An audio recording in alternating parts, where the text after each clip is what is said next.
puedes detenerte ahora, de verdad, puedes cerrar esto, apagar la pantalla, regresar a tu vida normal donde las cosas tienen explicación, pero no lo harás, ¿verdad? Porque ya sientes algo, ese cosquilleo en la nuca, esa pequeña voz que susurra, tal vez sea diferente esta vez. Lo siento, pero no lo es. Hace 3 años, una familia entera desapareció de una casa en las afueras de Millbrook. No es Millbrook, California. No es Millbrook, Texas. Es uno de esos nombres de pueblo que aparecen en demasiados relatos así. Demasiadas desapariciones. Demasiadas noches sin explicación. La policía encontró sus pertenencias intactas. Las camas todavía tibias. El desayuno a medio terminar en la mesa. Pero a ellos no los encontraron. O al menos, eso es lo que dicen. Lo que nadie te dice es que antes de esa familia, había otras, muchas otras, y la casa seguía esperando. Porque aquí está la parte que hace que todos se despierten a las 3 de la mañana, la casa sigue en pie, nadie vive en ella, pero en las noches oscuras, cuando la luna está ausente y el viento sopla de la manera equivocada,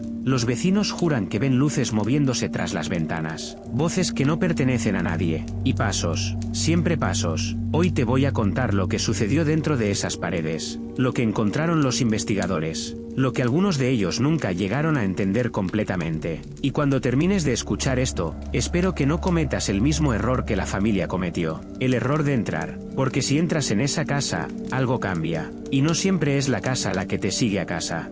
Millbrook es el tipo de pueblo que existe en el límite entre el recuerdo y el olvido. Carreteras de 2 carriles que desaparecen hacia ningún lado. Casas con porches que se desmoronan lentamente, como si algo las estuviera tragando desde adentro. Los árboles allí son viejos. No del tipo viejo que inspira respeto. Del tipo viejo que inspira miedo. La casa de la que hablamos está a 3 kilómetros del pueblo, en el camino que la mayoría de la gente evita incluso de día. Cuando te acercas, lo primero que notas no es lo que ves, es lo que no escuchas. En cualquier otro lugar, hay sonido, pájaros, viento, el lejano zumbido de un coche, pero en ese camino, hay un silencio que no es natural, es un silencio que presiona, un silencio que tiene peso, como si el aire mismo retuviera la respiración. La temperatura cae unos 10 grados antes de que siquiera veas la casa. No es una caída gradual, es un cambio súbito, como atravesar una puerta invisible. Los vecinos dicen que lo sienten en la piel, un hormigueo, una contracción, como si algo te reconociera. La casa misma es de madera blanca, pero no es el blanco de la pureza, es el blanco de los huesos.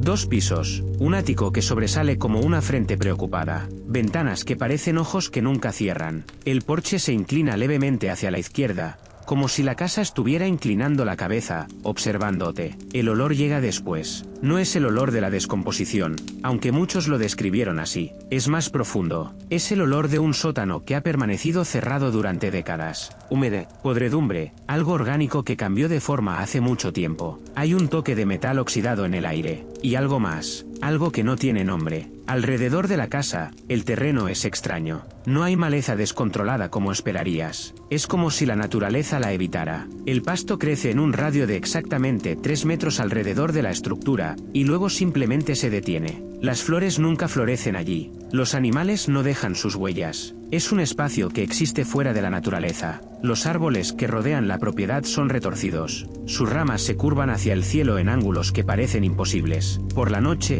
cuando sopla el viento, producen un sonido que no es un sonido común. Es más como el susurro de voces que están muy lejos, o el crujir de huesos que se ajustan lentamente. Algunos dicen que la casa fue construida en 1887. Otros dicen que es más antigua. Lo que sí saben es que antes de la familia que desapareció hace 3 años, la casa había estado ocupada al menos una docena de veces en los últimos 50 años. Ocupada. Es una palabra curiosa para elegir, ¿verdad? Ninguna de esas ocupaciones duró más de 3 meses. El sonido del viento en Millbrook es diferente cerca de la casa. No es un sonido que te enfríe con su velocidad, es un sonido que te enfría con su intención, como si el aire tuviera una mente, como si soplar en una dirección fuera una decisión. En las noches tranquilas, cuando todo está inmóvil en otros lugares, el aire alrededor de la casa aún se mueve, los árboles aún se retuercen, las ramas aún susurran. Y si escuchas con atención, si realmente prestas atención, puedes jurar que escuchas algo más. Voces, pero no como las voces que escuchas en un teléfono o en una habitación cercana. Estas voces suenan como si estuvieran llegando a través de muchas capas, como si fueran transmitidas transmitidas desde algún lugar que existe ligeramente fuera de esta realidad. Dicen palabras que casi puedes entender,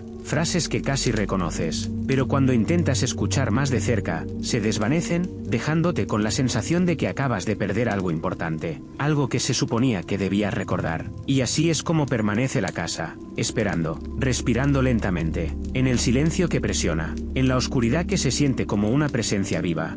Ahora bien, la familia que desapareció hace 3 años se llamaban los Harley. Padres, 2 hijos, un gato, la típica familia americana en búsqueda de un nuevo comienzo. Habían llegado a Millbrook en octubre. Hacía un mes que habían comprado la casa. La habían visto en línea. El precio era demasiado bajo para ser verdad, pero David Harley era un hombre práctico. Creía que las buenas oportunidades no llamaban a la puerta. Tenías que salir y atraparlas. Nadie en el pueblo les advirtió. O quizás lo hicieron, pero no de la manera correcta. Los pueblos pequeños tienen una forma de compartir historias oscuras mediante guiños y silencios cómodos. No dicen esa casa está maldita. Dicen cosas como es una propiedad interesante o ha tenido bastante rotación de residentes. Los Harley no escucharon lo que querían decir.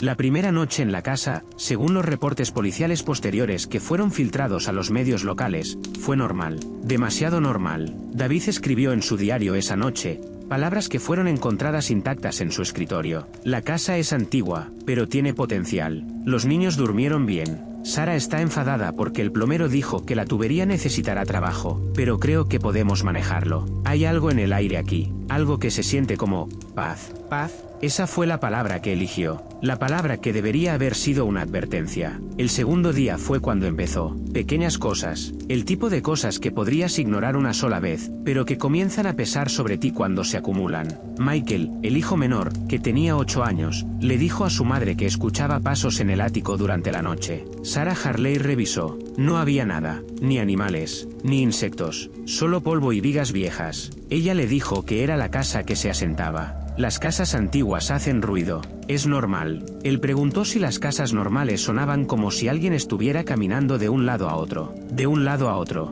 De un lado a otro. Mismo camino. Misma velocidad. Mismos pasos. Esa noche, Sara no escuchó nada, así que lo desestimó. El gato desapareció en el tercer día. No escapó. La puerta nunca se abrió. Las ventanas estaban cerradas. El gato, un viejo persa llamado Whiskers que había vivido 16 años, simplemente no estaba. Desapareció de su cama en la cocina. Sin arañazos en las puertas. Sin maullidos de angustia. Solo, ido. Buscaron durante horas. David subió al ático. Bajó al sótano. Revisó los armarios. Nada. Es como si el gato nunca hubiera existido. Ese fue el primer indicio de que algo no era como debería ser. Pero aquí está lo importante. No fue el gato lo que asustó realmente a la familia. Fue lo que encontraron después. En la mañana del cuarto día, Emma, la hija de 16 años, estaba en su habitación cuando notó algo en su ventana. Una marca, pequeña, casi imperceptible a menos que supieras exactamente dónde buscar. Era una huella de mano, pero no de un tamaño normal. Era demasiado pequeña para ser de un adulto, demasiado grande para ser de un niño. Estaba en el exterior del vidrio, como si algo hubiera presionado su palma contra el cristal desde afuera. No había pegajosidad, no había residuo, solo la marca, como si algo que no existía en este mundo hubiera tocado el cristal y dejado una impresión de sí mismo. Emma gritó, todos corrieron a su habitación. David tocó la marca con sus dedos. Fría, no del frío normal. Era un frío que traspasaba la piel y llegaba directamente a los huesos. El frío de algo que nunca había sentido calor. Sara llamó a la policía esa mañana. Le dijeron que era probablemente un niño del vecindario jugando una broma. Que revisaran las puertas. Que instalaran cerraduras más seguras. Que no se preocuparan. Pero aquí está lo que la policía no sabía. La habitación de Emma estaba en el segundo piso. No hay nada fuera de esa ventana excepto un precipicio de 3 metros. No hay rama de árbol. No hay alféizar donde alguien pudiera ponerse de pie. No hay forma en que nadie pudiera haber colocado esa mano allí. A menos que flotaran. O a menos que la casa los levantara. Después de la huella de mano, la familia Harley notó que algo había cambiado dentro de la casa. No era algo que pudiera explicarse racionalmente. Era más bien una sensación, una conciencia. Es difícil describir lo que significa sentir que no estás solo cuando sabes que sí lo estás. David documentó esto en su diario con un lenguaje cada vez más turbio. Escribió sobre la sensación de ser observado. No ocasionalmente, constantemente, incluso cuando estaba en una habitación cerrada con todas las puertas aseguradas. Describió una presencia que no tenía sonido. que no dejaba rastro, pero que estaba allí, en el rincón de tu visión periférica, en la habitación contigua, detrás de ti, siempre detrás de ti. La noche siguiente a la huella de mano, Michael vomitó durante la cena. Dijo que sentía como si alguien estuviera sentado a su lado, que podía sentir la forma de la persona, no sus características, su forma, su volumen, como si el espacio mismo tuviera una presencia. Sarah lo llevó a la cama temprano, pero cuando pasó por el pasillo, escuchó algo que la hizo detenerse. Respiración. No era su respiración. Ella contrató la suya para escuchar mejor, y aún así, podía escucharlo. Una respiración profunda y lenta proveniente de una habitación vacía. El cuarto de invitados. Una habitación que nadie había abierto desde que llegaron. Bajó las escaleras y despertó a David. Le contó lo que escuchó. Él subió. Se colocó frente a la puerta del cuarto de invitados. Escuchó. Nada. Solo el silencio normal. Pero cuando metió la mano en el pomo, sintió que la temperatura se precipitaba. Su aliento se volvió visible. El metal del pomo estaba tan frío que le quemó la piel. No abrió la puerta. Bajó lentamente. Y esa fue la última noche que David Harley escribió en su diario. Las entradas posteriores se volvieron cada vez más incoherentes. Fragmentos, palabras sueltas. Después, nada en absoluto. Pero mientras estuvo escribiendo, David intentó describir la presencia. Lo que él sentía. Lo que creía que estaba en la casa con ellos. Escribió, no está aquí, está aquí, eso es lo que no puedo explicar. Es como si estuviera aquí y no aquí al mismo tiempo. Como si existiera en el mismo espacio pero en una frecuencia diferente. Puedo sentir su forma. Es incorrecta. Los ángulos están mal. Demasiadas extremidades. O ninguna. No puedo decirlo. Cuando trato de mirar directamente hacia donde está, mi visión simplemente resbala. Como si mi mente se negara a procesarlo. Eso fue escrito 3 días después de que llegaran. Emma, la hija de 16 años, comenzó a reportar algo diferente. Ella dijo que podía escuchar susurros. Voces que provenían de las paredes. O quizás de detrás de las paredes. Decían cosas. Palabras que casi podía entender. Frases que sonaban como si estuvieran en un idioma que una vez conocía pero había olvidado. Cuando trataba de acercarse para escuchar mejor, la voz se desvanecía. Pero podía sentir su presencia. Una respiración en el aire. Un movimiento en la sombra. Michael, el niño de 8 años, hizo algo más inquietante. Comenzó a seguir algo. Los vecinos más cercanos, a casi 1 kilómetro de distancia, vieron al niño parado en el patio trasero de la casa. De noche, mirando hacia arriba, siguiendo algo con sus ojos mientras se movía en el cielo. Pero no había nada allí, solo la oscuridad, y las estrellas que no se movían. Pero Michael movía la cabeza constantemente, arriba, abajo, de un lado a otro, como si estuviera viendo a alguien volar, como si estuviera viendo a alguien que no debería poder estar en el aire. Una vez, Sarah lo encontró así. Lo llamó, lo sacudió. Michael parpadeó, como si despertara de un trance. Cuando Sarah le preguntó qué estaba mirando, Michael respondió, el hombre de arriba. ¿Por qué está observándonos? ¿Qué hombre, cariño? El que no tiene cara. Cuando Sarah levantó la vista, solo vio el cielo oscuro, pero escuchó algo, un susurro, como si alguien estuviera a su lado, susurrando directamente en su oído. Pero cuando se giró, no había nadie, solo el aire frío, solo la sensación de que algo acababa de apartarse rápidamente. Esa noche, los vecinos escucharon gritos desde la casa, múltiples voces, gritando. Luego, silencio absoluto. Cuando la policía llegó a la mañana siguiente para verificar, los Harley dijeron que todo estaba bien. Fue solo una discusión familiar, nada grave, pero David tenía cortes en los brazos. Sarah tenía moretones alrededor del cuello, como si alguien la hubiera estado estrangulando. Emma y Michael estaban acurrucados juntos en el sofá, sin parpadear, mirando directamente al frente. El oficial preguntó si necesitaban ayuda, si querían abandonar la casa. David respondió que no, que planeaban quedarse, que la casa era su hogar ahora, pero lo dijo de una manera extraña, como si las palabras no fueran completamente suyas, como si algo estuviera hablando a través de su boca. Lo que la policía no sabía era que para ese momento, la entidad ya los había marcado, ya los había elegido, y la casa, con su silencio presionante y sus ángulos imposibles, ya los tenía atrapados. Ya no eran sus propias mentes las que estaban en control.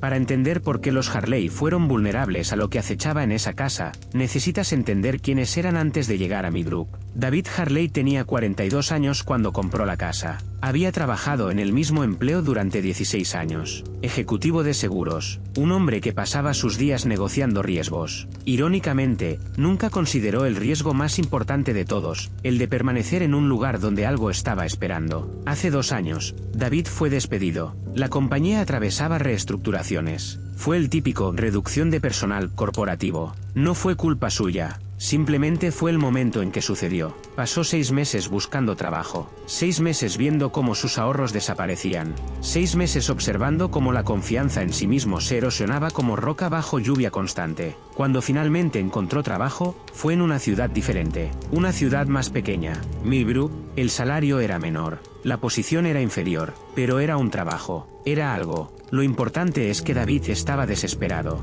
estaba vulnerable. La desesperación hace que los hombres tomen decisiones que no tomarían en otras circunstancias. Sarah Harley, su esposa, había estado lidiando con su propio dolor. Su madre había muerto hace un año. Cáncer, la enfermedad lenta que consume lentamente mientras te miras a ti mismo desaparecer. Sarah fue cuidadora durante los últimos 3 meses. Estuvo en la habitación cuando su madre exhaló por última vez. Después de eso, Sarah no fue la misma. Sus amigas lo notaron. La forma en que miraba hacia la distancia durante las conversaciones. La manera en que a veces olvidaba dónde había puesto las cosas. La sensación de que parte de su mente estaba en algún otro lugar, en algún otro tiempo. Ella quería un nuevo comienzo, un lugar donde los recuerdos fueran menos pesados, donde pudiera respirar sin sentir el peso del duelo en cada inhalación. Millbrook le prometió eso. Emma, la hija de 16 años, estaba en esa edad peligrosa donde la adolescencia se convierte en algo más complejo. Había sido víctima de acoso cibernético en su escuela anterior, publicaciones maliciosas, rumores propagados. La crueldad que solo los adolescentes pueden infligir sin verdadero entendimiento de las consecuencias. Se había convertido en una chica silenciosa, una chica que permanecía en su habitación, una chica que no hacía contacto visual, una chica que se culpaba a sí misma por cosas que no eran su culpa. Sus padres esperaban que la mudanza ayudara, una nueva escuela, nuevos amigos, la oportunidad de ser alguien diferente en un lugar donde nadie sabía lo que había sucedido. Michael, el niño de 8 años, era diferente a sus hermanas. Era un niño que sufría de terrores nocturnos. Despertaba gritando. Lloraba sobre cosas que no podía explicar. Sus maestros notaron que a veces parecía desconectado de la realidad, que miraba hacia lugares vacíos como si algo estuviera allí. Sus padres lo llevaron a doctores. Hicieron pruebas. Nada salió mal en los resultados. Los médicos sugirieron que podría ser ansiedad, o quizás hipersensibilidad al estrés. Lo que los médicos no dijeron fue que algunos niños nacen sensibles, sensibles a las cosas que los adultos no pueden ver, que algunos niños actúan como antenas para lo que existe en los bordes de nuestra realidad. Entonces, la familia Harley era una familia rota de maneras diferentes. Cada uno llevaba sus propias heridas, su propio dolor, su propia vulnerabilidad. Y cuando la casa los llamó, cuando el precio bajo fue demasiado tentador, cuando la oportunidad de un nuevo comienzo fue demasiado persuasiva, todos dijeron que sí. La cosa sobre las víctimas es que nunca reconocen que lo son. Caminan hacia la oscuridad creyendo que caminan hacia la luz. Lo que hace que la casa sea efectiva no es que sea antigua, no es que esté maldita de una manera convencional, es que conoce exactamente qué especie de dolor es la más vulnerabilidad, y sabe exactamente cómo atraerlo. David estaba buscando redención, quería probar que aún era un hombre que podía proveedor, que podía tomar buenas decisiones, que podía ser alguien que sus hijos respetaran. La casa le prometió eso, hasta que no pudo. Sarah estaba buscando paz, quería escapar del dolor de la pérdida, quería un lugar donde pudiera respirar sin que cada habitación le recordara a su madre. La casa le prometió eso, hasta que lo reemplazó con algo peor. Emma estaba buscando ser invisible de una manera diferente, no la invisibilidad del acoso, la invisibilidad de la redención, un lugar donde pudiera ser alguien nuevo. La casa vio su deseo de desaparecer, y Michael, pobre Michael, estaba buscando un lugar donde el ruido en su cabeza finalmente parara, donde pudiera dormir sin miedo. La casa lo escuchó, porque eso es lo que hace la casa. Escucha, observa, espera, y luego abre una puerta que parece estar abierta solo para ti. Después de esa primera visita de la policía, todo cambió. No fue gradual, fue como un interruptor que alguien apagó, o encendió. Los eventos comenzaron a superponerse, uno tras otro, sin espacio para respirar, sin tiempo para comprender qué estaba sucediendo antes de que sucediera algo más. El segundo día después de que la policía se fue, Emma escuchó pasos en el pasillo fuera de su habitación, pasos lentos, deliberados, alguien caminando de un lado a otro, de un lado a otro, de un lado a otro. La misma ruta, la misma velocidad, durante 3 horas. Ella gritó, pidió ayuda. David subió con un bate de béisbol. El pasillo estaba vacío, pero la temperatura era tan baja que cuando David gritó, su aliento formó nubes. La pared parecía mojada, aunque no llovía. Bajaron juntos. No se separaron durante el resto de la noche. Esa noche, Michael no durmió. simplemente se quedó despierto, escuchando. En algún momento alrededor de las 3 de la mañana, comenzó a llorar sin razón. Cuando su madre le preguntó qué sucedía, Michael señaló a la ventana de su habitación. Había marcas de dedos en el vidrio, cientos de ellas, desde el exterior, como si algo hubiera estado presionando sus manos contra el vidrio durante horas, intentando entrar, o quizás intentando que alguien saliera. Cuando David las limpió esa mañana, volvieron a aparecer esa noche. Más marcas, más presión, más urgencia. Luego vinieron los sonidos del sótano. La casa tenía un sótano antiguo. Piedra, tuberías oxidadas, el tipo de sótano que huele a tierra mojada y cosas que han estado muertas durante mucho tiempo. Los Harley no planeaban explorar mucho allí. Había suficiente en los pisos superiores para mantenerlos ocupados. Pero todas las noches, después de la medianoche, escuchaban ruido proveniente de abajo. Golpes, arrastres, como si algo estuviera moviendo muebles pesados, como si algo estuviera buscando algo. David bajó una noche. Llevaba una linterna y un teléfono en sus manos, listo para llamar a la policía. El sótano estaba exactamente como debería estar. Polvo, telarañas, cajas olvidadas por dueños anteriores. Nada se había movido, pero cuando levantó la linterna, vio pisadas en el polvo. Pisadas que no coincidían con sus propias huellas. Pisadas que provenían de ningún lado visible y iban a ningún lado visible. Simplemente existían, como si alguien hubiera estado caminando allí en un momento que David no podía percibir.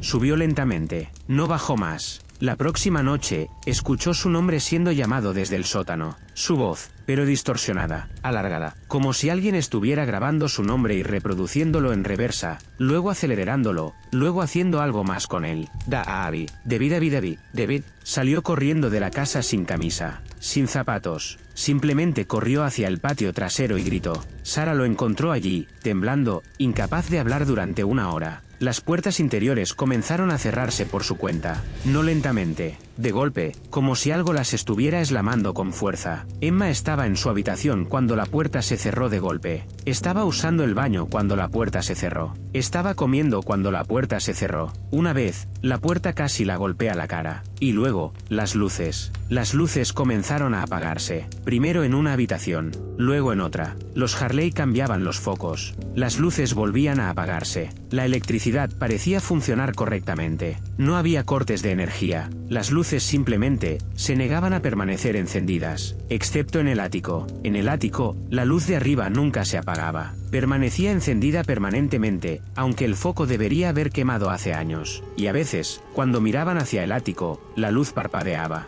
No de manera eléctrica, de manera intencional, como código Morse, como si estuviera tratando de comunicarse. Michael comenzó a responder a los parpadeos. Parpadeaba de vuelta, hablaba con la luz. Sus padres lo encontraban en el pasillo a altas horas de la noche, mirando hacia el ático, teniendo lo que parecía ser una conversación. Cuando le preguntaban a qué estaba hablando, Michael respondía, al hombre que vive arriba. Dice que pronto podremos estar juntos. Emma comenzó a oír voces en las paredes, todas direcciones. Las voces decían cosas diferentes. Una voz susurraba su nombre, otra le contaba historias de lugares que nunca había visto, otra simplemente respiraba, pesadamente, constantemente. Una noche, Emma escribió en su diario, creo que está tratando de ser amable, creo que quiere que sepa que no estoy sola, pero eso me asusta más que cualquier otra cosa, porque ahora sé que realmente no estoy sola. Sara comenzó a encontrar cosas que no había escondido, fotos de la familia, cortadas, reordenadas, editadas, sus caras reemplazadas con formas, caras borradas, estructuras faciales imposibles dibujadas en las fotografías. Cuando preguntó quién las había hecho, todos negaron haberlas tocado, pero las fotos continuaban apareciendo. David notó que alguien había estado escribiendo en las paredes, palabras, frases, en lugares que nadie podría haber alcanzado, en el techo del sótano, en el interior de los armarios cerrados, en las paredes del ático bajo donde nadie iría. Las palabras decían cosas como, nos vemos en la oscuridad, no puedes irte, ya eres mío, ella puede venir primero, el niño es especial. Después de una semana en la casa, David llamó a un sacerdote. No era religiosa la familia, pero David estaba desesperado. Un sacerdote vino, caminó por la casa, entró al sótano, subió al ático. Cuando bajó, su cara estaba pálida. Dijo que la casa estaba ocupada. Dijo que no era un fantasma. Dijo que era algo más antiguo, algo que nunca había sido humano. Cuando David le preguntó si podía ayudar, el sacerdote miró hacia la escalera que llevaba al ático. Luego miró a David directamente a los ojos. El tiempo de ayudar ha pasado. Lo que está aquí no es para expulsar, es para reclamar. Entonces se fue. No regresó mis llamadas. Y la casa continuó. Espera, observa, llama. Los Harley eran ya no una familia. Eran prisioneros en su propio hogar. Y el único guardia que podían ver era el silencio.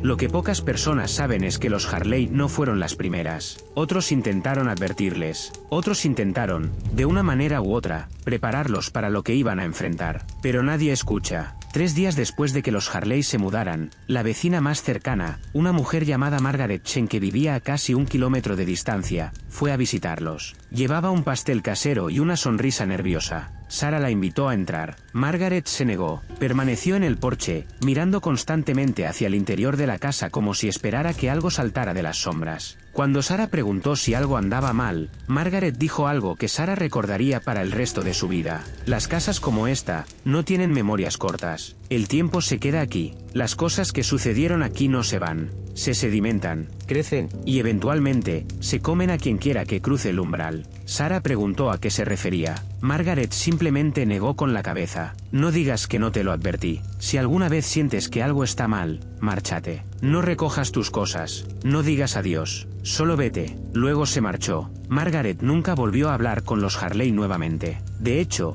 cuando la vieron en el pueblo semanas después, ella cambió de acera. Hay una registradora en el pueblo llamada Ruth. Ha trabajado en la tienda de comestibles local durante 30 años. Todo el mundo en Meadowbrook va a ella en algún momento. Los Harley fueron una semana después de mudarse. Cuando Sarah pagaba sus compras, Ruth la miró de una manera peculiar, como si estuviera buscando algo específico en su cara. Entonces, Ruth dijo, ¿ya ha escuchado los ruidos? Sarah se congeló. Preguntó cómo Ruth sabía que había ruidos. Ruth respondió, mi madre vivió en esa casa hace 40 años. Durante un mes. Fue el mes más largo de su vida. Ella decía que la casa respiraba, que había algo en el aire que no debería estar allí. Sarah preguntó qué sucedió, si su madre estaba bien. Ruth vaciló. Luego dijo, está en un asilo. Ha estado allí durante 35 años. No habla, no reconoce a nadie. Cuando la visito, solo mira hacia la ventana, como si esperara que algo viniera a buscarla. Los doctores no pueden explicarlo. Sarah preguntó si creía que fue la casa. Ruth no respondió directamente. Solo dijo, cuidado con el ático. Nada debería vivir en un lugar tan alto. Es demasiado cerca de las cosas que no queremos cerca. El reverendo de la iglesia local, un hombre llamado Thomas Webb, encontró a David fuera de la estación de gasolina una semana después de que se mudaran. David reconoció al reverendo de la misa de domingo a la que habían asistido. El reverendo lo tomó del brazo. No agresivamente, solo de manera firme. Sé dónde vives, dijo el reverendo. Necesito que entiendas algo. No todas las casas están diseñadas para vivir en ellas. Algunas fueron construidas para otros propósitos. Algunos fueron construidos en lugares que ya estaban ocupados. David preguntó si creía en brujas, en demonios, en cosas sobrenaturales. El reverendo respondió, creo en lo que puedo ver. Y vi cosas en esa casa hace años cuando intenté ayudar a una familia que vivía allí. No fueron cosas que pudiera explicar en términos religiosos. Fueron cosas que simplemente existían fuera de la comprensión humana. ¿Qué tipo de cosas?, preguntó David. El reverendo miró hacia un lado, como si alguien le estuviera susurrando algo que solo él podía escuchar. La clase que te sigue cuando te vas. La clase que se queda en tus sueños. La clase que no puede ser vencida porque nunca fue verdaderamente nacida para empezar. Luego se fue. David nunca le contó esto completamente a Sarah. Le dijo que el reverendo fue amable, que dijo algo sobre esperanza, pero no le contó lo importante, porque a veces, los hombres descartan las advertencias para no admitir que tienen miedo. Emma encontró un diario bajo el piso de su habitación. Estaba escondido debajo de una tabla suelta. El diario pertenecía a una chica llamada Catherine. El diario databa de 1961. Catherine describía vivir en la casa. Describía las voces, los pasos, la sensación constante de ser observada. Describía ver formas en las sombras que no debían estar allí. Las últimas entradas del diario se volvían cada vez más incoherentes. Catherine escribía sobre cómo algo la estaba llamando. Como quería responder pero su boca no se movería. Como podía sentir que algo la estaba atrayendo hacia arriba, hacia el ático. La última entrada, escrita aparentemente mientras Catherine estaba en cama, decía, no puedo mover el cuerpo. Puedo ver la puerta de mi habitación. Puedo escuchar pasos en el pasillo. Los pasos están llegando. Ahora están en la puerta. Ahora están abriendo la puerta. No gritaré porque sé que eso es lo que quiere que haga. ¿Quiere que? El diario terminaba allí. Cuando Emma mostró el diario a sus padres, David buscó información sobre la casa. Descubrió que una chica llamada Catherine Whitmore desapareció en 1961. Su caso nunca fue resuelto. Fue la tercera desaparición reportada de esa casa en 10 años. Sarah sugirió mudarse, dejarlo todo atrás, simplemente irse. Pero para ese momento, David percibió algo que no podía explicar. Cuando miró por la ventana, vio a Michael parado en el patio trasero. Michael estaba mirando hacia el ático, y su expresión era de paz, de aceptación. Cuando David lo llamó para que entrara, Michael no respondió, simplemente levantó su mano, y de la oscuridad del ático, una forma se movió, giró su cabeza, y parecía estar saludando de vuelta. David supo en ese momento que ya era demasiado tarde. Las advertencias nunca se escuchan, no hasta que es demasiado tarde para importar, y entonces, cuando las recuerdas, es porque ya estás en la oscuridad. Sucedió en la tercera semana, un viernes por la noche. Los investigadores policial reconstruyeron esto basándose en lo que encontraron después. Lo que no pudieron reconstruir fue exactamente lo que sucedió, pero hay pruebas de que sucedió algo. Sarah fue la primera en percibirlo. Estaba en la cocina preparando cena. David estaba en el trabajo. Emma estaba en su habitación. Michael estaba viendo televisión en la sala de estar. Todo era normal, o lo más normal que las cosas habían sido en semanas. Entonces, Sarah sintió un cambio en el aire. Literalmente. La temperatura bajó unos 10 grados en menos de un segundo, pero no fue un frío como el de un congelador. Fue un frío que penetraba, un frío que se deslizaba bajo la piel, un frío que sugería que algo vivo, algo que debería estar caliente, acababa de pasar muy cerca de ella. Sarah dejó caer el cuchillo que estaba sosteniendo. Se giró lentamente. La cocina estaba vacía, pero no se sentía vacía, se sentía llena. Se sentía como si cada rincón, cada sombra, cada espacio entre las cosas,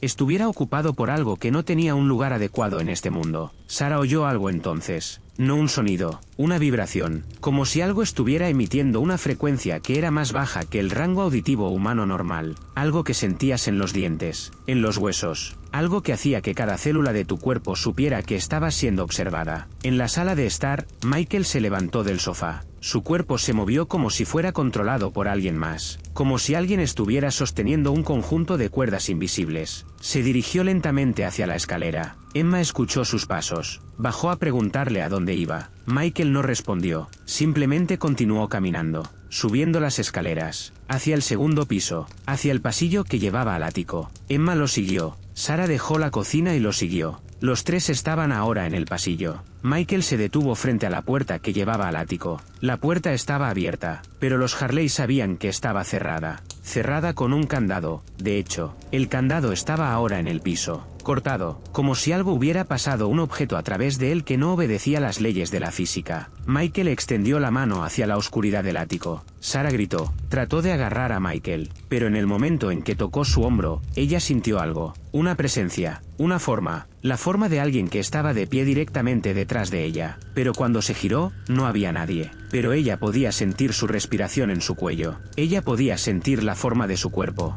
Ella podía sentir algo que parecía una mano, pero con demasiados dedos, rozando ligeramente su columna vertebral. Emma chilló. Sarah corría hacia la escalera, jalando a Michael con ella. Michael se resistía. Era un niño de 8 años, pero se resistía con una fuerza que no debería tener, como si algo lo estuviera jalando en la dirección opuesta. En ese momento, David llegó a casa del trabajo. Escuchó los gritos de su familia. Subió corriendo las escaleras. Cuando llegó al pasillo del segundo piso, vio algo que luego intentaría no recordar. Había una forma en el aire, no completamente sólida, no completamente transparente, algo entre ambas cosas, algo que existía en los espacios que la luz normal no podía alcanzar. Tenía una forma vagamente humanoides, pero todo sobre ella estaba mal. Los ángulos eran imposibles. La estructura sugería que tenía más extremidades que cualquier cosa que David hubiera visto alguna vez, o quizás ninguna. Era difícil enfocar los ojos en ella. Su visión simplemente resbalaba sobre ella, pero David podía escuchar la respiración, una respiración profunda que resonaba como si proviniera de un pozo muy profundo, y podía escuchar un sonido bajo, un sonido que parecía casi una voz, pero distorsionado, multiplicado, como si varias cosas estuvieran hablando al mismo tiempo a través de una sola boca. El sonido decía palabras que David no podía entender completamente, pero que resonaban en su cuerpo como si comprendiera en algún nivel primario, nivel que los humanos nunca fueron diseñados para acceder. Michael había dejado de luchar, estaba simplemente de pie, mirando fijamente, su cuerpo relajado, su expresión en paz. Entonces, la forma se movió de una manera que violaba las leyes del movimiento. No caminó, no flotó, simplemente estuvo en un lugar y luego en otro lugar. La distancia entre los dos lugares no parecía importar. Se acercó a David. David no podía correr, no podía gritar. Su cuerpo se había congelado. Cada músculo estaba contraído. Cada nervio estaba disparándose. Su cerebro estaba tratando de procesar lo que sus ojos estaban viendo, y el esfuerzo estaba haciendo que se desmorone. La forma se detuvo a centímetros de David. Se inclinó, como si estuviera oliendo, o tal vez viendo. Es difícil decir cuál era el propósito. David sintió algo entonces. Algo que parecía una mano, pero no era una mano humana. Era una mano que tenía la estructura correcta, pero con demasiadas articulaciones, con demasiados huesos, con demasiados lugares donde podría doblarse. La mano tocó la cara de David, y en el momento en que lo hizo, David vio algo. No fue una visión como las que experimentas cuando estás despierto. Fue más real que eso. Fue como si su conciencia fuera arrancada de su cuerpo y arrastrada a un lugar muy diferente. Vio el ático, pero el ático no era un espacio dentro de su casa. Era un espacio que era más grande de lo que debería ser. Paredes que se extendían hacia arriba indefinidamente. Un suelo que no tenía fin. Y cosas que habían sido personas. Cosas que habían estado aquí durante mucho tiempo. Siglos, milenios. Vio a Catherine Whitmore, o lo que quedaba de ella. Vio a otros. Vio familias. Vio generaciones. Vio a todos aquellos que habían entrado en esa casa y nunca salido. Y vio que todos estaban sonriendo. El contacto terminó. David fue devuelto a su cuerpo. Cayó al suelo. Su nariz sangraba. Sus oídos sangraban. Sus ojos tenían pequeñas gotitas de sangre en los rincones. La forma se alejó de él.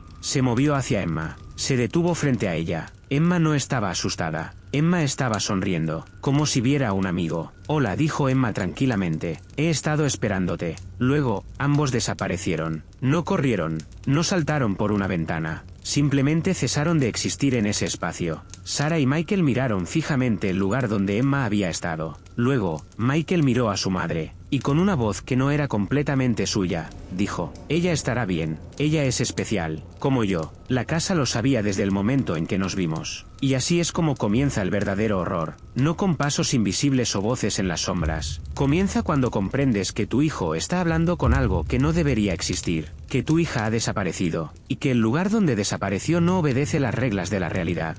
Después de que Emma desapareció, la familia Harley entró en un estado que los psicólogos, si alguna vez los hubieran evaluado adecuadamente, habrían descrito como colapso catastrófico de la funcionalidad cognitiva. Pero eso es un término demasiado limpio para lo que sucedió. David dejó de dormir. No es que no pudiera dormir. Literalmente no durmió durante 3 días consecutivos. Simplemente se sentaba en una silla en la sala de estar, mirando hacia la escalera que llevaba al segundo piso, esperando algo, esperando a que Emma bajara, esperando a que ocurriera algo que explicara su desaparición. En la noche del segundo día sin dormir, David comenzó a escuchar voces que solo él podía escuchar. No eran voces en su cabeza en el sentido que describes la esquizofrenia. Eran voces que parecían venir del exterior, desde las paredes, desde el aire que respiraba. Le decían cosas. Tu hija está bien aquí. Ella no tiene miedo. No quiere volver. ¿Por qué la quieres devolver? Cuando David le decía a Sarah lo que escuchaba, Sarah simplemente lo miraba. No con preocupación, con un tipo diferente de expresión, como si estuviera viendo a alguien que ya no reconocía, porque Sarah estaba cambiando también. En el tercer día, Sarah dejó de comer, no deliberadamente, simplemente no podía recordar por qué era importante hacerlo. Permanecía en la cama, mirando hacia la pared.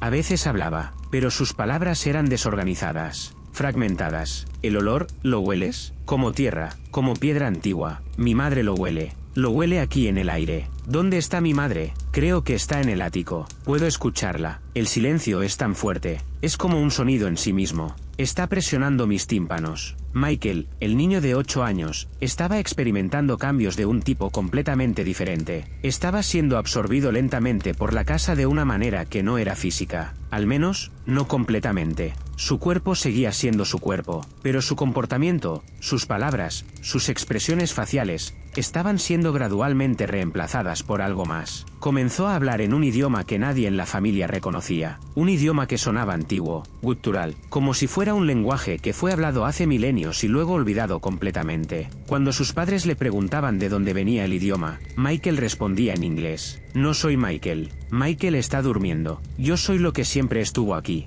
utilizando su cuerpo, utilizando su voz. Pronto no habrá diferencia entre nosotros". Michael comenzó a pasar horas en el ático. Sus padres lo encontraban subiendo las escaleras en el medio de la noche. Cuando lo alcanzaban, ya estaba en la puerta del ático. Y cuando lo sacaban de allí, no resistía. Solo sonreía, como si supiera algo que sus padres no sabían. David intentó cerrar la puerta del ático con algo más fuerte que un candado. Utilizó una cadena, luego soldó la puerta cerrada, luego colocó muebles pesados contra ella. Cada mañana, la puerta estaba abierta. No había signos de fuerza, no había daño en los muebles, simplemente estaba abierta, como si la noche anterior, alguien hubiera decidido que los muebles ya no debían estar allí, como si la noche anterior, alguien hubiera elegido simplemente deshacer la voluntad de David. David llamó a la policía nuevamente. Cuando llegaron, vieron a una familia en ruinas. David sin dormir durante 4 días, Sara inmóvil en la cama, mirando a la nada. Michael sentado en el piso, dibujando símbolos en la pared con algo rojo. David gritó que su hija había desaparecido,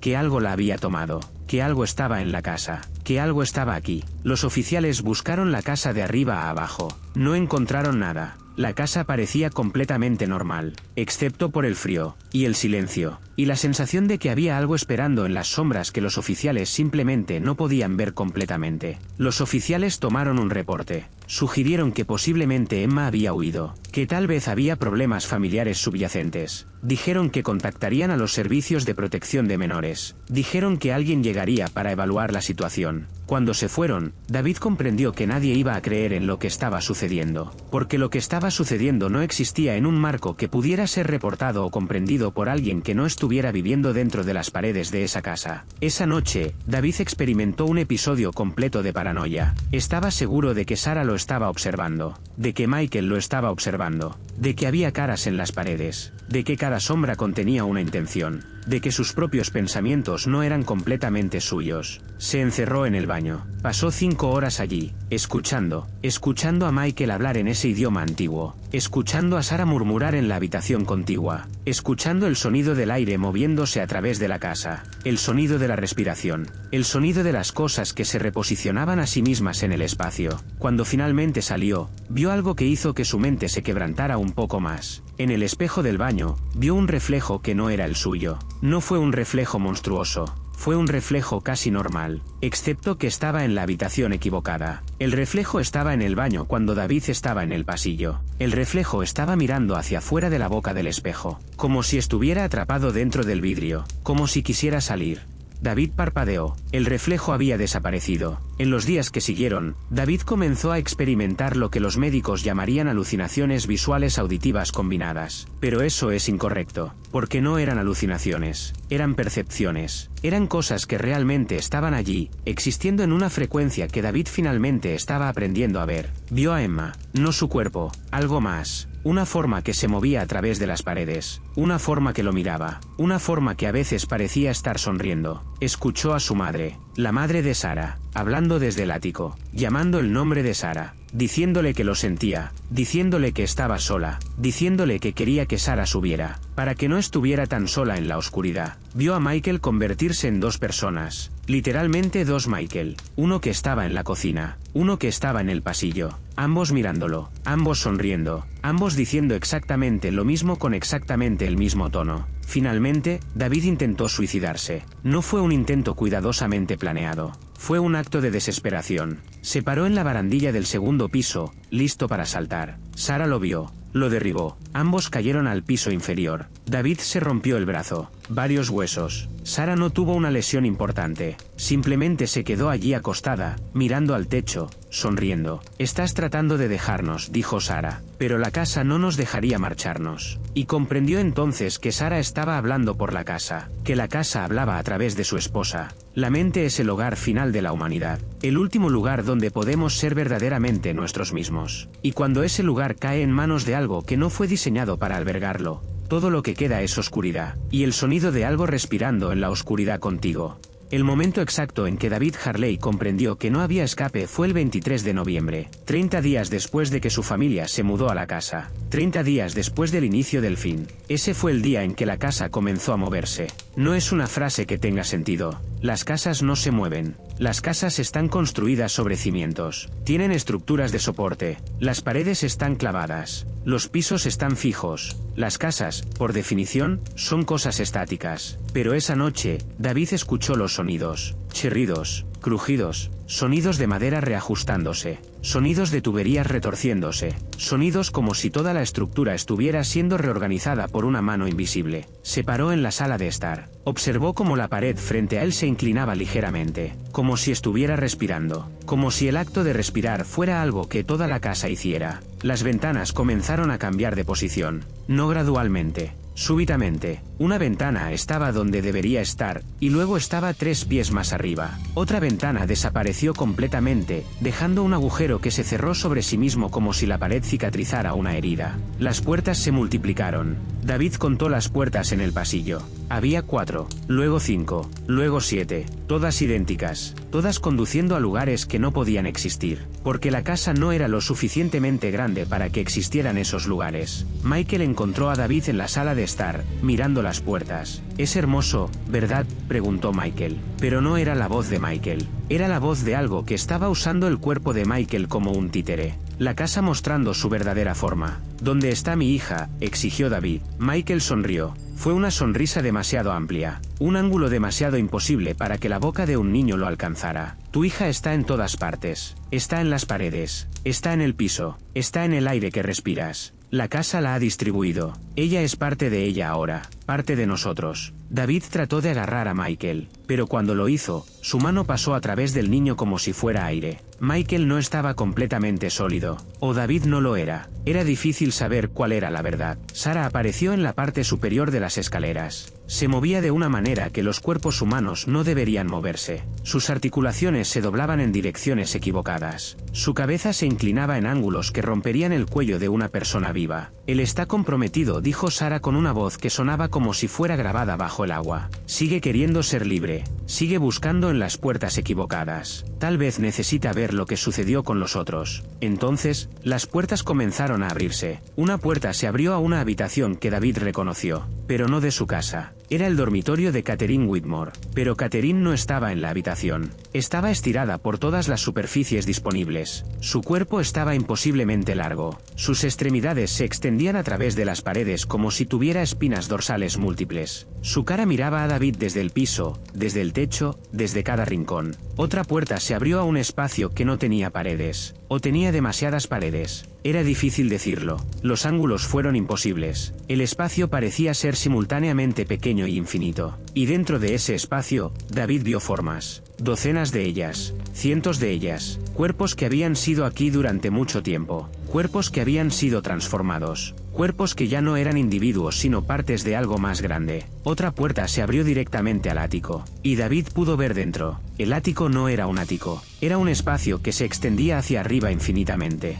Hacia abajo infinitamente. En todas las direcciones, infinitamente. Era un útero, un nido, un templo, todas esas cosas simultáneamente. Y en el centro de ese espacio, algo latía. Algo que era tan grande que sus bordes no podían ser percibidos. Algo que existía parcialmente en este mundo y parcialmente en algún otro. Algo que usaba la casa como un órgano sensorial. Algo que usaba a las personas como neuronas. David comprendió en ese momento exacto que la casa no era habitada. La casa era la criatura. Las paredes eran su piel. El sótano era su corazón. El ático era su mente. Y todos dentro de ella eran parte de ella ahora. «¿Por cuánto tiempo?», preguntó David. Su voz estaba quebrada. «¿Por cuánto tiempo tengo que permanecer consciente?», siempre respondió Michael. O respondió Sara. O respondió la casa. Eran todos la misma voz ahora. Eso es lo hermoso. La consciencia persiste. El sentido de sí mismo persiste. Pero se integra. Se convierte en parte de nosotros. Ya no eres David, pero David aún existe dentro de nosotros. Para siempre. David corrió hacia la puerta principal. Intentó salir. La puerta no cedió. Intentó romper una ventana. El vidrio no se rompió. Era como si el aire mismo se hubiera vuelto denso. Como si intentara pasar a través de agua que solo se hacía más profunda.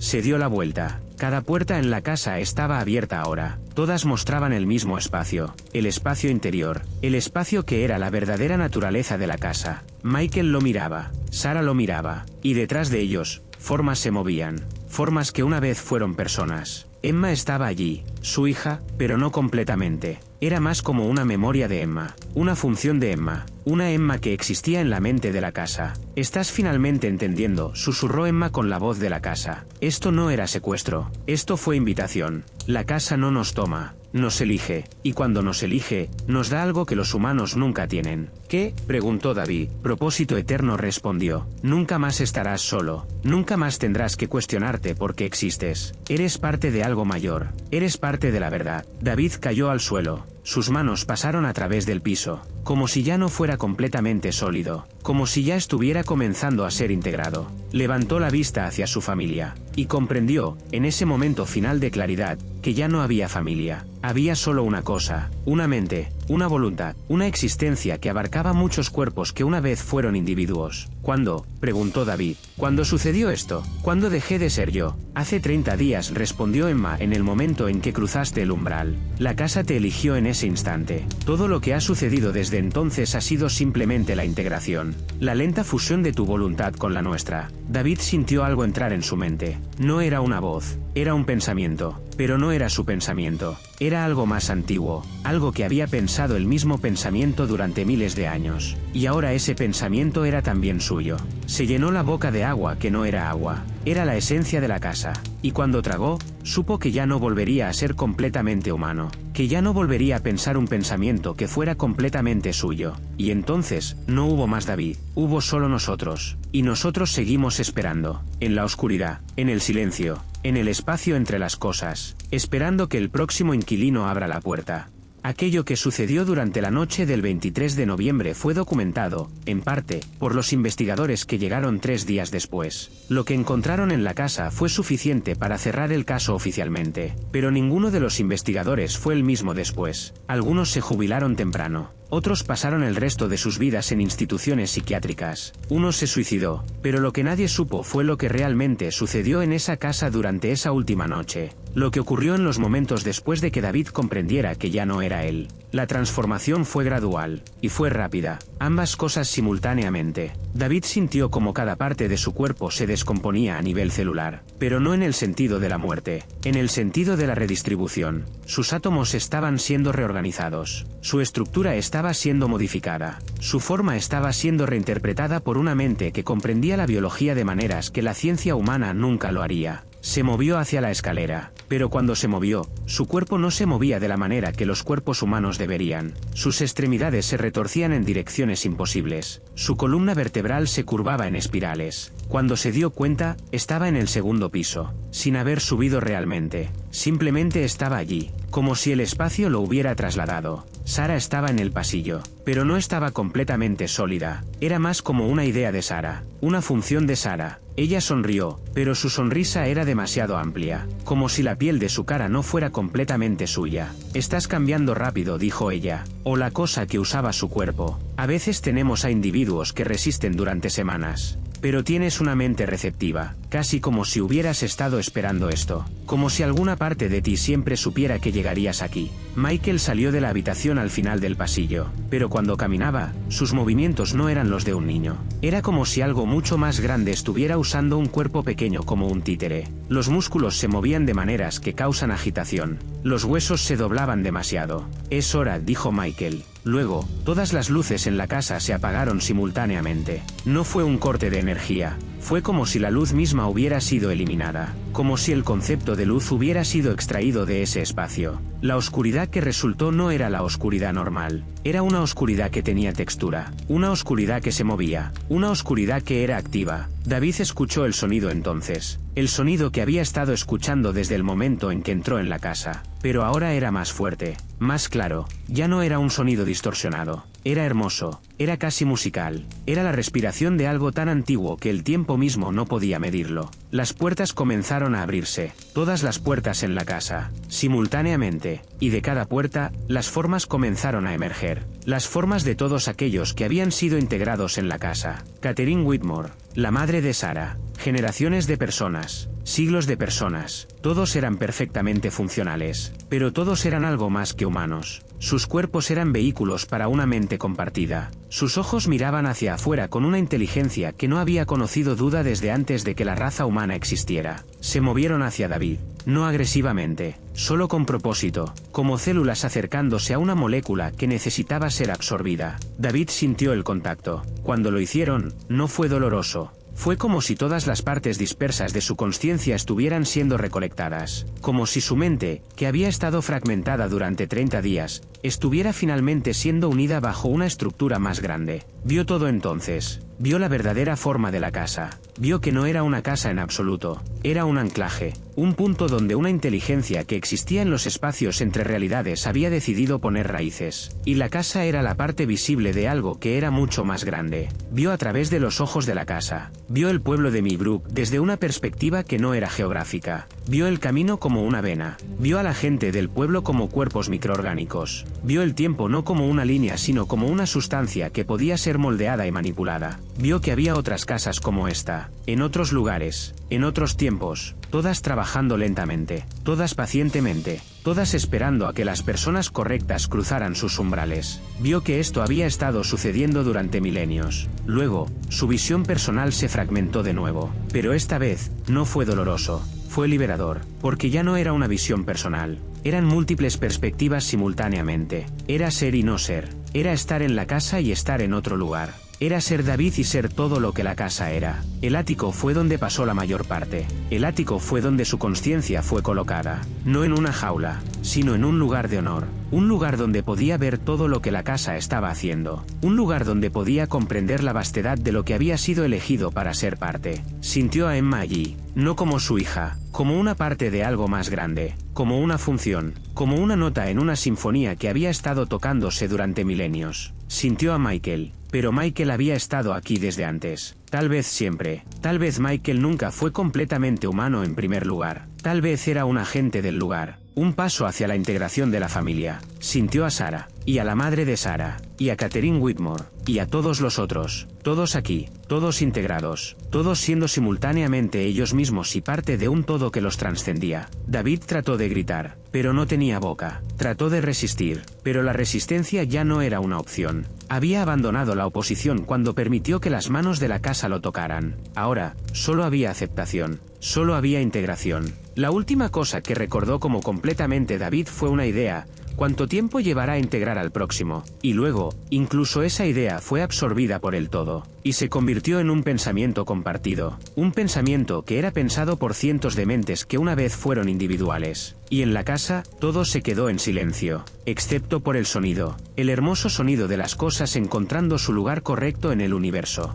Cuando los investigadores llegaron a la casa el 26 de noviembre, lo primero que notaron fue el silencio. No era un silencio como el de cualquier otra casa abandonada. Era un silencio que presionaba, un silencio que tenía intención. Los investigadores reportaron que fue lo primero que les hizo saber que algo estaba fundamentalmente equivocado. El segundo fue el olor, un olor que no era descomposición. Era más profundo que eso. Era como si cada célula de la casa estuviera liberando una frecuencia química, un olor que hacía que los ojos llorasen, que hizo que algunos de los investigadores se retiraran sin terminar su búsqueda. Lo que encontraron fue esto. En la sala de estar, había marcas en el piso. No sangre, algo más. Algo que fue láter enviado a laboratorios especializados para su análisis. Los resultados nunca fueron completamente publicados, pero los reportes internos sugieren que la composición molecular no coincidía con nada en la tabla periódica conocida. En la cocina, encontraron alimentos, comida que los Harley supuestamente había comprado solo días antes, pero los alimentos estaban completamente descompuestos, convertidos en una sustancia similar a polvo, como si el tiempo hubiera sido acelerado dentro de esa habitación específica. Como si la comida hubiera envejecido 30 años en 30 horas. En el dormitorio de los padres, encontraron la cama, perfectamente tendida. Las sábanas estaban mojadas, pero no de agua, de algo más. Algo viscoso que olía a tierra antigua y a metal oxidado.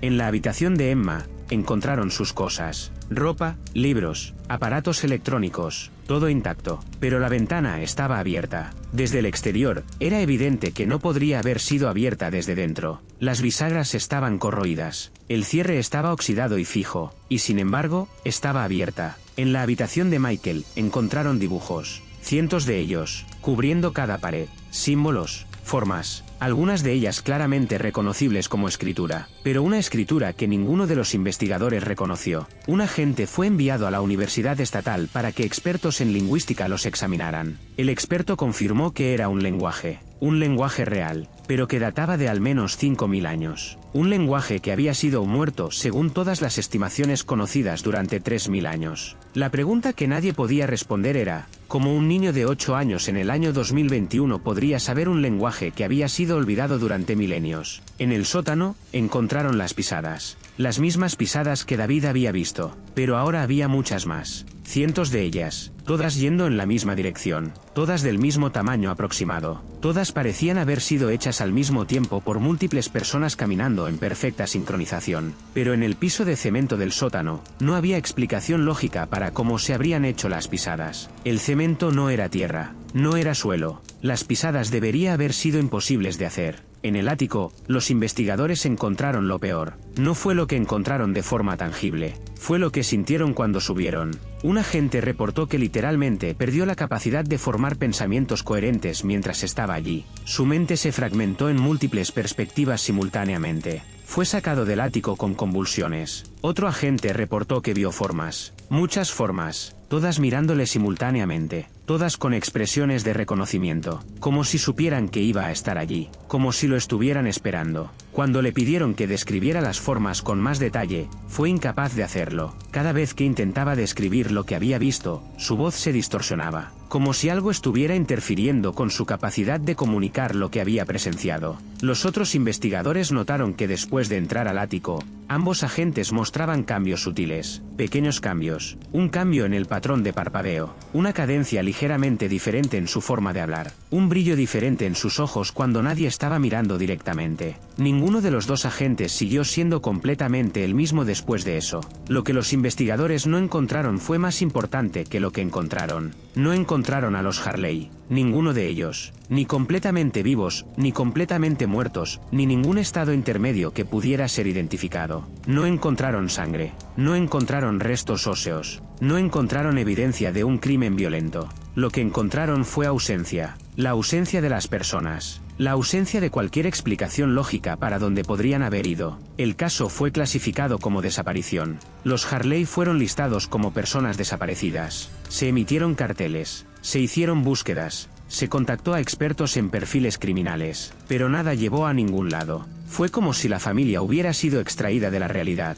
como si hubieran sido retirados de la continuidad del tiempo y el espacio. Los vecinos de Millbrook tenían sus propias teorías. Algunos dijeron que la familia había planeado su propia desaparición, que habían utilizado la casa como coartada, que estaban en algún lugar, viviendo bajo falsas identidades. Otros dijeron que fue un crimen, que alguien había venido, que había sucedido algo terrible, pero el cuerpo de evidencia nunca lo confirmó. Otros, los que habían pasado tiempo en la casa o cerca de ella, tenían una teoría diferente. Dijeron que la casa se los había llevado, que la casa estaba viva, que la casa estaba hambriento. Esos vecinos fueron descartados como supersticiosos, como gente que permitía que el miedo alimentara la especulación irracional. Pero Margaret Chen, la vecina que había advertido a Sarah, sabía la verdad. Ruth, la registradora, sabía. El reverendo Webb sabía. Y cuando alguien preguntaba sobre los Harley, simplemente miraban hacia la distancia, hacia donde la casa se alzaba en el horizonte. Y cuando habían terminado de mirar, ese algo había cambiado en sus ojos. Lo que nadie mencionó en los reportes oficiales fue que la casa parecía estar respirando más rápido después, como si estuviera satisfecha, como si hubiera completado una tarea importante, como si ahora estuviera lista para esperar de nuevo, y esperar, hasta que la próxima familia llegara a atravesar su puerta. Aquí está el problema con la verdad cuando está fuera del rango de comprensión humana. No puedes probarla, no puedes documentarla, no puedes forzar a otros a creerla. Solo puedes hacer preguntas. preguntas que nunca serán completamente respondidas, preguntas que se abren en otras preguntas, como cajas dentro de cajas, descendiendo infinitamente. Comenzaremos con la más obvia, ¿dónde están los Harley? Algunos dirían que están muertos, que de alguna manera, la casa los asesinó, que sus cuerpos fueron descompuestos de una manera que los métodos forenses no pueden detectar, que están en el sótano, en las paredes, distribuidos entre los cimientos. Pero eso no explica los cambios en Margaret Chen después, o en los investigadores, o en los vecinos que pasaron demasiado tiempo cerca de la propiedad. Los muertos no irradian su influencia de esa manera. Los muertos no cambian a los vivos a través de la proximidad. Entonces, ¿dónde están? Tal vez están en la casa, pero no como cuerpos, como frecuencias, como patrones, como información que ha sido integrada en la estructura misma. Tal vez sus átomos siguen siendo sus átomos, pero reorganizados de una manera que viola todo lo que sabemos sobre la biología. Tal vez están allí, en cada pared, en cada piso, en el aire que respiras cuando cruzas el umbral. ¿Y si aún están conscientes? Esa es la pregunta que mantiene despiertos a los investigadores. ¿Están los Harley aún conscientes dentro de la estructura de la casa? ¿Experimentan el tiempo de la misma manera que nosotros? ¿Se dan cuenta de que sus cuerpos individuales ya no existen? ¿O el concepto de individuo ha sido tan completamente erradicado que ni siquiera pueden formular esa pregunta? La segunda pregunta es esta. ¿Cuándo sucedió realmente? Pensamos que fue en noviembre. ¿Pero y si comenzó antes? ¿Y si comenzó el momento en que los Harley decidieron mudarse? ¿Y si cada paso que tomaron hacia la casa fue una decisión que ya había sido tomada por ellos hace mucho tiempo? ¿Y si el libre albedrío de los Harley fue una ilusión desde el principio? ¿Y si algo en el universo los llevó a esa casa, a ese momento, a esa integración? ¿Qué significa eso para el resto de nosotros? ¿Estamos siendo guiados hacia lugares similares? La tercera pregunta es la más perturbadora. ¿Sigue allí? La casa está todavía en pie. Nadie quiere vivir en ella ahora, pero sigue siendo propiedad de alguien. La propiedad fue transferida a un fideicomiso legal después de que los Harley desaparecieron. Nadie sabe quién controla el fideicomiso. Las búsquedas de registros han sido imposibles, como si alguien, o algo, estuviera ocultando los registros de una manera que evita completamente la documentación normal. A veces, los vecinos ven luces en las ventanas, luces que parpadean en patrones que son casi comunicativos. ¿Quién está prendiendo esas luces? ¿Quién vive en esa casa si nadie puede comprar la propiedad, pero aparentemente nadie sigue viviendo allí? O quizás es lo que sucede cuando alguien está en la casa pero ya no existe de la manera que los humanos entienden la existencia. La cuarta pregunta, ¿qué sucedió con Michael? Había algo diferente en Michael desde el principio. Su comportamiento no era el de un niño poseído, era el comportamiento de algo que estaba fingiendo ser un niño. ¿Fue Michael alguna vez realmente Michael? ¿O era un agente? ¿Un paso preparatorio hacia la integración de la familia? ¿Y si Michael sigue siendo un agente? ¿Y si, en este momento, hay otros como él, otros niños en otros lugares que están siendo preparados, otras familias que están siendo señaladas, otras casas que están siendo alimentadas lentamente, esperando pacientemente, esperando su turno? La quinta pregunta, ¿se extenderá esto? Hace un año, otra familia desapareció en Northbrook, a 300 kilómetros de Millbrook, en circunstancias similares, una casa antigua, una familia vulnerable, una desaparición inexplicable. El año anterior, otra desaparición en Redstone, otro pueblo pequeño, otra casa, otra familia. ¿Es coincidencia? ¿O es un patrón? ¿Un patrón que ha estado sucediendo durante siglos? ¿Milenios? ¿Cuántas familias desaparecen cada año de casas que no tienen explicación? ¿Cuántos investigadores desarrollan síntomas extraños después de estar demasiado cerca? ¿Cuántos vecinos guardan secretos porque comprenden la verdad demasiado bien? La sexta pregunta, ¿cuál es el propósito? ¿Por qué? ¿Por qué una inteligencia antigua y extraña querría integrar a los humanos en su estructura? ¿Para qué propósito nos utiliza? ¿Somos alimento? ¿Somos herramientas? ¿Somos neuronas en una mente que es tan grande que no podemos percibir sus bordes? El reverendo Webb mencionó algo una vez. Lo recordó un investigador antes de ser retirado del caso. Webb dijo que la entidad no era inherentemente malvada, que simplemente tenía un propósito que trascendía la moralidad humana, que la integración no era castigo, era composición, era construcción, era el acto de crear algo nuevo a partir de las partes dispersas. Si eso es verdad, entonces la pregunta se vuelve, ¿qué está siendo construido? ¿Hay una meta final? ¿Un propósito último? ¿Un momento en el que suficientes humanos habrán sido integrados en que la entidad, o entidades, alcanzarán algún estado de realización? La séptima pregunta es la que te hace cuestionarte todo. ¿Por qué te estoy contando esto? ¿Por qué estoy sentado aquí, susurrando esta historia en la oscuridad? contándote sobre cosas que no pueden ser probadas. ¿Por qué estoy invirtiendo energía en hacerte creer algo que no tiene sentido racional? ¿Acaso porque quiero que comprendas? ¿O porque estoy tratando de prepararte? ¿Acaso porque, en algún nivel, ya formo parte de aquello que está esperando? Y sí, en este momento, mientras escuchas estas palabras, algo en tu mente está siendo lentamente marcado, reconfigurado. Está siendo tu conciencia siendo identificada de la manera en que fue identificada la familia Harley. La última pregunta, la que nunca deberías hacer, es esta: ¿dónde está la próxima casa? Y cuando la encuentres, cuando llegues al camino correcto y veas la estructura blanca en los árboles retorcidos, cuando baje la temperatura y sientas ese hormigueo en la nuca, ¿podrás marcharte? ¿O ya habrá llegado demasiado lejos la integración? Las preguntas sin respuestas son las más peligrosas, porque permanecen contigo, se retuercen en tu mente, nunca desaparecen, y a veces, si las preguntas permanecen en tu mente el tiempo suficiente, algo comienza a responder, no con palabras, sino con cambios, cambios sutiles, cambios que nadie más notará, hasta que sea demasiado tarde.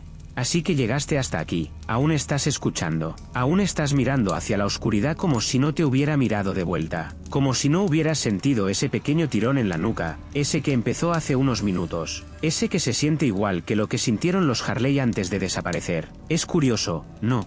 La mayoría apaga el vídeo cuando algo los incomoda, pero tú seguiste, tú querías saber más, tú querías escuchar cada detalle, incluso cuando sabías que había palabras que no deberían repetirse. Y ahora la casa sabe tu nombre. No te preocupes. No ahora, pero escucha bien, si sientes que algo te observa esta noche, si escuchas un paso lento detrás de tu puerta, si ves una sombra detenerse justo fuera del marco de tu visión, no lo ignores, ignorar es como abrir la puerta. Y ya has abierto demasiadas. Si quieres saber qué otras casas respiran, qué otras familias desaparecieron, qué otras cosas acechan entre las paredes, suscríbete, no para mí y para ti, porque la próxima historia podría ser la tuya, o podrías descubrirla antes de que te encuentre. No apagues la luz todavía, primero, asegúrate de que la puerta esté cerrada.